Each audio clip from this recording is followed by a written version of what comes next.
Hi guys, welcome to big topic. இந்த ஒரு பழமொழி ஒன்று சொல்லுவாங்க, நம்ம உதவி செய்யலைனாலும் பரவாயில்ல, செஞ்சதை சொல்லி காட்டவே கூடாது, அதுக்கு நம்ம செய்யாமே இருந்துக்கலாம் அப்படின்னு சொல்லுவாங்கள்ல. ஆனால் தமிழ்நாட்டில் ஒரு கட்சி எப்பவுமே நாங்கள் என்ன பண்ணோம் அப்படிங்கிறத மக்களுக்கு சொல்லி காட்டுறதெல்லாம் கிடையாது, சொல்லி கேவலப்படுத்துவாங்க. அப்பப்போ சொல்லி பார்த்தோன்னா கேவலப்படுத்துறது, ஓசி அப்படின்னு கிண்டல் பண்ணுறது, நாங்கள் போட்ட பிச்சை அப்படின்னு சொல்கிறது, இந்த மாதிரியான விஷயங்களை ஒரு கட்சி பண்ணிகிட்டே இருக்கும். அந்த கட்சி யார் அப்படின்னா இந்த திமுக அப்படின்ற கட்சி. இந்த திமுக கட்சி என்னென்ன பண்ணுச்சோ அப்படிங்கிறத சொல்லி வாக்கு கேட்க மாட்டாங்க. எங்கள் கிட்ட இதெல்லாம் வாங்கினீங்கல்ல, நாங்கள் போட்ட பிக்சரில் தானே வாழ்கிறீங்க, நாங்கள் கொடுத்த ஓசி பஸ்ஸில் தானே போகிறீங்க, நாங்கள் கொடுத்த 1000 ரூபாவில் தானே லிப்ஸ்டிக் எல்லாம் போட்டுக்கிட்டு பார்த்தோன்னா பந்தா பண்ணுறீங்க அப்படின்னு சொல்லி கேவலப்படுத்துவாங்க, மக்களை இழிவுபடுத்துவாங்க.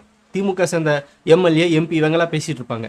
இப்போ ஒரு படி மேலே போய் என்ன பண்ணாங்க அப்படின்னா, அது பண்ணாத தற்குறிகள், அதுக்கு ஆதரவு மட்டுமே தெரிவிச்சுக்கிட்டு கட்சிக்கு ஜாலரா போட்டுக்கிட்டு இருக்கிற தற்குறிகளெல்லாம் பார்த்தோன்னா இப்போ அதை சொல்ல ஆரம்பிச்சிட்டாங்க. யார் அப்படின்னா இந்த அண்டாவாயன் செந்தில் அப்படிங்கிற அந்த தற்குறி நபர். இவர் ரீசெண்டாக ஒரு வீடியோ போட்டிருக்காரு.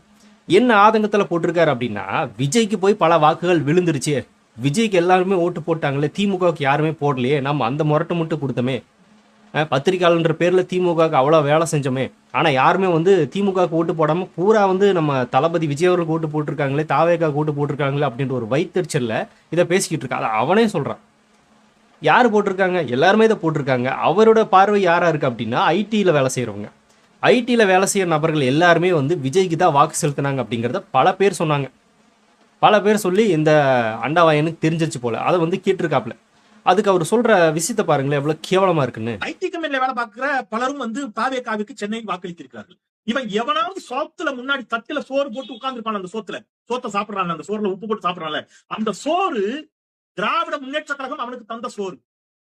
நான் கொஞ்சம் கடினமான வார்த்தையை பயன்படுத்துறேன், எனக்கு கவலை இல்லை. எதை பத்தி பார்த்துருப்பீங்க, ஐடியில வேலை செய்யற எல்லாருக்குமே அவங்க திங்குறாங்களே சாப்பாடு, தட்டில் சாப்பாடு போட்டு அந்த சோத்தை போட்டு சாப்பிட்றாங்களா, அந்த சோறு யார் போட்டது அப்படின்னா திமுக போட்ட பிச்சை அப்படின்னு சொல்லலை, அவ்வளோதான். திமுக தான் கொடுத்துச்சு அப்படின்னு அவன் சொல்கிறான். அந்தளவுக்கு பார்த்தோன்னா ரொம்பவே கேவலமான வார்த்தையை பயன்படுத்துகிறான். சரி, இப்போ அந்த கம்ப்யூட்டரை கொண்டு வந்தது, மக்களுக்கு பார்த்தோன்னா அது பரிச்சயப்படுத்தினது, இதன் மூலமாக ஐடி வேலை செஞ்சுக்கலாம் அப்படின்னு சொல்லி பார்த்தோன்னா ஐடி கம்பெனியை உருவாக்குனது ஒரு திமுகன்னு இவர் சொல்கிறாரு. அது உண்மையா பொய்யா, ஆமாவா இல்லை அப்படிங்கிறத பற்றியெல்லாம் நான் பேசுறதுக்கு வரல. அதையும் தாண்டி ஒரு முக்கியமான விஷயத்தை நம்ம பேச வேண்டியதாக இருக்குது. அவங்க அதிமுக ஆட்சியில் அவங்க கொண்டு வந்தாங்க, இது திமுக ஆட்சியில் இது இவங்க கொண்டு வந்தாங்க அப்படின்றதால நம்ம பேச வரல. கொண்டு வாங்க, அப்புறம் அதை விட வேறு உங்களுக்கு என்ன வேலை? மக்களுக்காக நல்லா செய்யறது தான் அங்கேயும் ஓட்டு வாங்கி வச்சிருக்கீங்க, அதை பண்ணாமல் வேற யார் பண்ணுவா? அதையெல்லாம் சொல்லி காட்டிக்கிட்டு இருக்கீங்க. பண்ண வேண்டியது உங்களோட வேலை, பண்ணிட்டு போங்க. அது எதுவோ பார்த்தோன்னே இவங்களுக்கு நாங்கள் போனா போதுன்னு தூக்கி கொடுத்த மாதிரி பேசிக்கிட்டு இருக்காங்க இந்த குரூப். சரி, அதை விடுங்க, அந்த டாப்பிக்குள்ள நம்ம போக வரும்ல. இப்போ நம்ம என்ன கேட்குறோம் அப்படின்னா, இவன் சொல்கிற மாதிரி அந்த ஐடி கம்பெனிங்க திமுகவே உருவாக்குறதாவே இருக்கட்டுமே.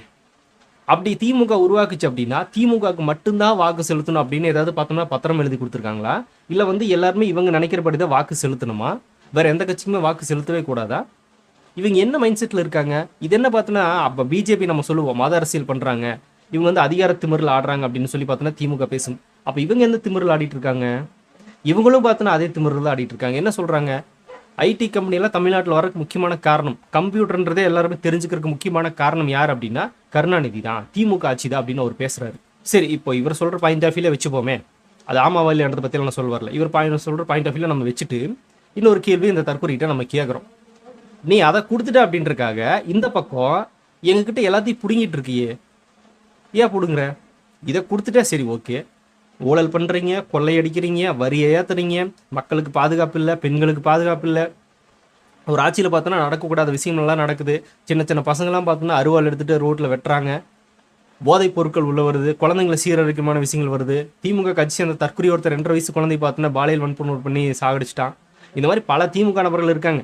திமுக எம்எல்ஏ பாலியல் தொந்தரவு, திமுக எம்பி பாலியல் தொந்தரவு அப்படின்னு சொல்லி வேலைக்கு போகிற பெண்ணை கூட விட்டு வைக்கல, அவங்க வீட்டுக்கு வேலைக்கு போகிற பொண்ணை கூட விட்டு வைக்கிறது இல்லை. அந்த லெவலில் பாலியல் வன்புணர்வு பண்ணுறானுங்க, கொலை பண்ணுறானுங்க, எதிர்த்து கேள்வி கேட்டால் பார்த்தோன்னா அடிக்கிறாங்க. இப்போ இந்த எலெக்ஷன் அடிச்சு இந்த பூத்தில் கூட பார்த்தோன்னா திமுக ரவுடிகள் பார்த்தோன்னா சில பேர் கள்ள ஓட்டு போட்டாங்க. அதுக்கப்புறமா நாம் தமிழர் கட்சி சேர்ந்த ஒரு பெண் நிர்வாகி பார்த்தோன்னா அடிச்சிருக்காங்க, கர்ப்பிணி பெண்ணுன்னு கூட பார்க்காம. தாவேகா கட்சி சார்பாக பார்த்தோன்னா ஒரு தெருவுக்குள்ளே லிஸ்ட் எடுக்க போகும்போது அதுவும் ஒரு கர்ப்பிணி பெண்ணு தான், அந்த பெண்ணையும் பார்த்தோன்னா போட்டு அடிச்சிருக்காங்க, அறிவால் வெட்டுறாங்க. திமுக நபர்கள் அப்படின்னா தொண்டர்கள் மட்டும் கிடையாது, அதில் முக்கியமான பதவியில் இருக்கிற நபர்கள் இது எல்லாத்தையும் பண்ணிட்டு இருக்காங்க. ஏன்னா எத்தனை அட்டுநேரத்தை நீங்கள் பண்ணுவீங்க, அதெல்லாம் மனசில் வச்சு நாங்கள் மாற்றி ஒரு பட்டன் அழுத்தினா நீ உடனே ஐடி கம்பெனியில் வேலை செய்கிற எல்லாருமே பார்த்தோன்னா எல்லாருக்குமே திமுக தான் அந்த சோத்தை போடுது அப்படின்னு பேசிய அந்த ஒரு பாயிண்ட்டை வச்சுட்டு மட்டுமே பார்த்தோன்னா இவங்க எல்லாரும் உனக்கு வாக்கு செலுத்தணும். அப்போ இந்த சைடு பார்த்தோன்னா எவ்வளோ நெகட்டிவான விஷயங்கள் வச்சிருக்கீங்களே. அதெல்லாம் நாங்கள் பார்த்து வாக்கு செலுத்தக்கூடாதா? அதெல்லாம் பார்த்தோன்னா ஐடி கம்பெனி கொண்டு வந்தாலே பார்த்தோன்னா நீங்கள் வந்து அவங்களுக்கு தான் ஓட்டு போடணும் அப்படின்ற மாதிரி ஏதாவது பத்திரம் எழுதி கொடுக்கணுமா? இல்லை நீங்கள் ஏதாவது பார்த்தோன்னா அப்படி தான் எங்களை ரூல் பண்ணுறீங்களா? என்ன நினச்சிட்டு இருக்கீங்க? இந்த அண்டா வாயின் செந்திலுக்கு என்ன மானா தெரியுது? பத்திரிகையாளர்ன்ற பேரில் இருக்கிறானே தவிர திமுக எதுக்குடா பேசிக்கிட்டு இருக்க? பத்திரிகையாளர்னா யாருன்னா எல்லாருக்கும் நடுநிலையாக பேசக்கூடிய ஒரு நபர். இப்போ ரியல் பத்திரிகையாளர், நான்லாம் பத்திரிகையாளர்னே கிடையாது, பட் ஒரு மீடியாவில் சின்னமாக நம்மளும் பார்த்தோன்னா ஒரு சின்ன இடத்துல இருக்கும் அப்படின்றக்காக. இப்போ ஒரிஜினல் பத்திரிகையாளர்னா எப்படி பேசணும் அப்படின்னா, திமுக, அதிமுக, தாவேகா, பிஜேபி, நாம் தமிழர் கட்சி அப்படின்னு எல்லா கட்சிகளுமே இருக்குது. எல்லாருக்கும் ஒவ்வொரு பாயிண்ட் ஆஃப் வியூவில் பார்த்தோன்னா அந்தந்த கட்சிகள் மேலே ஒரு கொள்கை இருக்கும், ஒரு ஈடுபாடு இருக்கும். அவங்க வந்தால் இதை பண்ணுவாங்க அப்படின்னு இருக்கும்.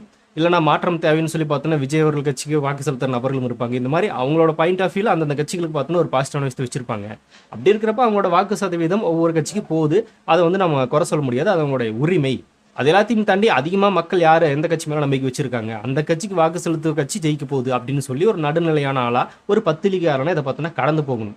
அதை விட்டுட்டு எந்த கட்சிக்குமே நீங்கள் ஓட்டு போடக்கூடாது, திமுகவுக்கு மட்டும்தான் போடணும், திமுகவுக்கு போடல அப்படின்னா திமுக செஞ்ச விஷயங்களை பாரு, இதெல்லாம் உங்களுக்கு அவங்க போட்ட பிச்சு அப்படின்னு சொல்லி பத்திரிகையாளர் எப்படின்ற நபர் எப்படி பார்த்தோன்னா பேச முடியும்? நடுநிலையாக பேசணும். இல்லைனா திமுகவோட கொத்தடிமை, திமுகவோட அண்டாவே மாறிட்டு முழுசாவே, அதனால நான் அப்படி தான் பேசுவேன், திமுக ஆதரவாளன்னு சொல்லிக்கோ. அப்புறம் என்ன மாநாக்கு பார்த்தோன்னா பத்திரிகையாளர்னு சொல்லிக்கிட்டு வெளியே பேசிக்கிட்டு திமுகவுக்கு முட்டு கொடுத்துட்டு இருக்கு அப்படின்றது நம்மளுடைய ஃபர்ஸ்ட் கேள்வியாக 2 வருஷமாக வச்சுக்கிட்டு இருக்கோம். வாய் தொடர்ந்து பதிலே சொல்கிறது இல்லை. அதுக்கு என்னதான் பதில் சொல்கிறானா? எங்கேயாவது ஒன்றுமே இல்லை. ஐடி கம்பெனியை திமுக உருவாக்கி கொடுத்தா? எங்கே கொடுத்துச்சு? அப்போ பெங்களூர் உருவாக்கி கொடுத்தது யார்? மும்பையில் உருவாக்கி கொடுத்தது யார்? ஆந்திராவில், மற்ற ஸ்டேட்லலாம் பார்த்தோன்னா இதெல்லாம் இருக்கு. அதெல்லாம் எங்கே யார் உருவாக்கி கொடுத்தா? எங்கே திராவிட மாடல் அங்கே இருக்குது? காலத்துக்கு ஏற்ற மாதிரி அவங்களும் பார்த்தோன்னா சில விஷயங்களை கொண்டு வந்துக்கிறாங்க. பிஸ்னஸ் உள்ள வருது, நிறைய கம்பெனிஸ் உள்ள வருது. அவங்க மூலமாக ஒரு ஷேர் வாங்கிக்கிறீங்க, அந்த ஷேருக்கு வாங்கிட்டு பார்த்தோன்னா சில ஐடி கம்பெனிலேருந்து பல எக்ஸ்போர்ட் கம்பெனிகளை பார்த்தோன்னா உள்ளே வந்து இழுத்து விட்றீங்க, பல விவசாய நிலங்களை நாசம் பண்ணுறீங்க, எல்லாம் பண்ணிட்டு தானே இருக்கீங்க. காலம் மாற எல்லாமே மாறிட்டே இருக்கும். எல்லாமே பிஸ்னஸ், எல்லாமே மார்க்கெட்டிங் அப்படிங்கும்போது எல்லாமே வரத்தான் செய்யும். இவர் தான் இப்போ இதை பார்த்தோன்னா வந்து தமிழ்நாட்டுக்கு நாங்கள்லாம் வரவே மாட்டோம் அப்படின்னு சொன்னதும் அது இவங்க வம்படியாக பிடிச்சி இழுத்துட்டு வந்து பார்த்தோன்னா இங்கே உட்கார வச்ச மாதிரியும் பேசிக்கிட்டு இருக்காங்க. அதாவது ஒரு கட்சி இந்த முக்கியமான விஷயத்தை பண்ணியிருக்கு அப்படின்னா நம்ம அதை கேவலப்படுத்த போகிறது கிடையாது, அசிங்கப்படுத்த போகிறது கிடையாது.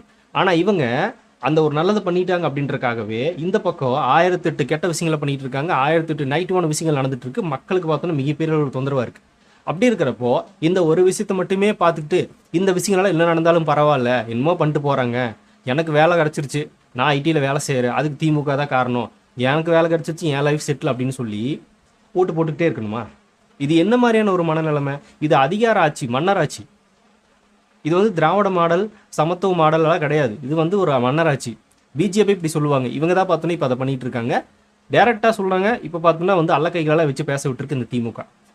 நண்டவாயின் செந்தில்கிட்ட நான் கேட்கக்கூடியது என்ன அப்படின்னா, ஐடி கம்பெனி திமுக உருவாச்சு அப்படின்னா தமிழ்நாட்டில் எத்தனை ஐடி கம்பெனி இருக்கு? பதில் சொல். அதுவும் குறைந்தபட்ச சம்பளத்துக்கு தான் வேலை செஞ்சுட்டு இருக்கிற கம்பெனிகள் இருக்கே தவிர பெரிய அளவில் பார்த்தோன்னா இப்போ வெளிநாடுகளுக்கெல்லாம் போவோம், அங்கெல்லாம் போனோம் அப்படின்னா லட்சக்கணக்கில் சேலரி. இங்கெல்லாம் பார்த்தோன்னா அந்த மாதிரி சேலரியே கிடையாது, எல்லாமே கம்மியான சேலரி தான் இருக்குது. ஆனால் கஷ்டப்பட்டு ராப்பகலாக ஒர்க் பண்ணுறாங்க. என் தம்பியெல்லாம் கூட பார்த்தோன்னா ஐடியில் தான் இருக்கா. அவனோட டெய்லி ரொட்டீன் லைஃப் எப்படி இருக்குது அப்படின்னா அவனுக்கு தூங்குற கூட டைம் கிடையாது. அந்த லெவலில் தான் ஒர்க் பண்ணிகிட்டு இருக்கான், அந்த லெவலில் தான் வச்சுருக்கு இங்கே. அதை பார்த்தோன்னா உன்னால் மாற்ற முடியுமா?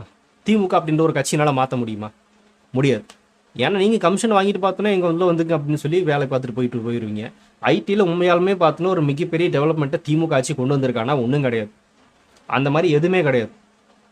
இன்னுமே அது வந்து தமிழ்நாட்டில் வேலை வாய்ப்புன்றதெல்லாம் பார்த்தோன்னா இந்த மாதிரியான ஐடி கம்பெனிகளை பார்த்தோன்னா கிடைக்கும்ல, அதுவே பல பேருக்கு கிடைக்காம இருக்குது. அப்படின்னா என்னென்ன அந்தளவுக்கு இங்கே ஐடி கம்பெனிஸ் கிடையாது.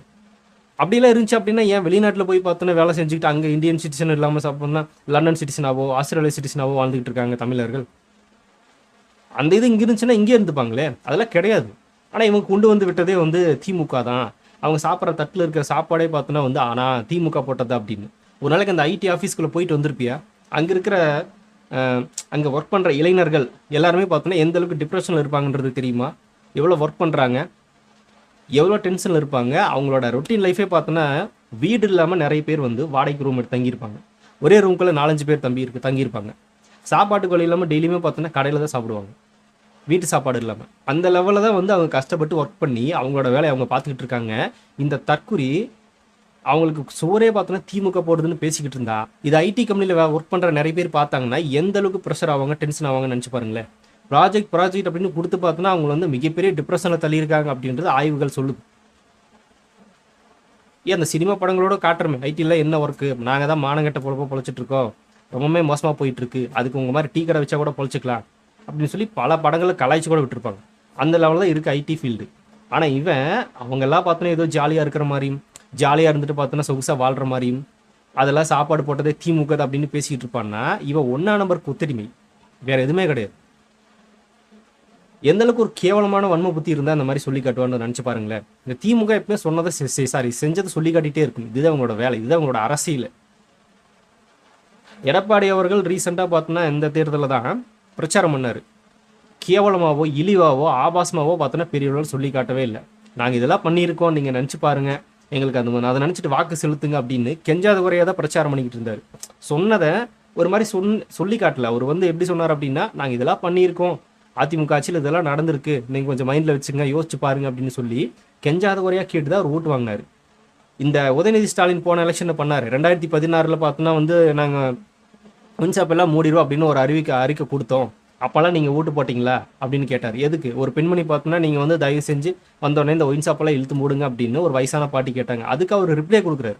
2016 கலைஞர் அதை சொன்னார்ல, நீங்கள் ஓட்டு போட்டு ஜெயிக்க வச்சிங்களா அப்படின்னு எகத்தாளமாக கேள்வி கேட்குறாரு. அந்த அளவுக்கு கேவலமான வார்த்தைகளை பேசினார். அந்த மாதிரி தான் இருக்குது இவங்களோட அரசியல் வாக்கு சேகரிப்பு. ஆனால் இந்த பக்கம் எடப்பாடியில் டீசெண்டாக பேசினார். இந்த பிரச்சாரம் பண்ணதில் இந்த திமுகவா அதிமுகவானா அதிமுக பெட்டர், டீசெண்டாக பண்ணாங்க.